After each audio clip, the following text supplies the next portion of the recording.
बिस्मिल्लाहिर्रहमानिर्रहीम। अस्सलामु अलैकुम वरहमतुल्लाहि वबरकातुहू। आबिद राजा चैनल की तरफ से आज मैं अपने दोस्तों को रसूलुल्लाह सल्लल्लाहु अलैहि वआलिहि वसल्लम का एक फरमान बताऊंगा।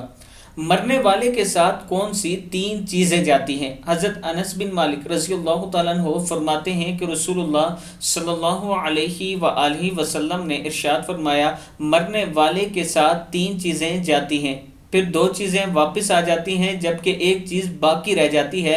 मरने वाले के साथ इसके घर वाले और इसका माल और इसके अमल जाते हैं। इसके घर वाले और इसका माल तो वापस आ जाता है और इसका अमल बाकी रह जाता है। सही मुस्लिम की हदीस है।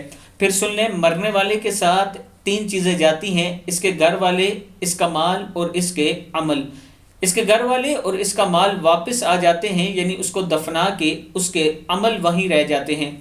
अब मैं अपने दोस्तों से गुजारिश करूंगा कि हम जो मेहनत कर रहे हैं वो घर वालों पे और माल पे कर रहे हैं। घर वालों पे ज़रूर करें, माल पे भी करें, लेकिन अपने अमल पे ज़रूर मेहनत करें, यानी नेकी के कामों पर ज़रूर तवज्जो दें, ताकि जब आप कब्र में जाएं तो ये आपके काम आ सकें। नमाज की पाबंदी किया करें, कुरान पाक की तिलावत किया करें, नेक कामों में हिस्सा डाला करें और इस नीयत से डाला करें कि अल्लाह ताला हमारी कब्र की जो मंजिलें हैं वो आसान फरमाए। इस वीडियो को आप दोस्तों ने आगे ज़रूर शेयर करना है। अस्सलामु अलैकुम वरहमतुल्लाहि वबरकातुहू।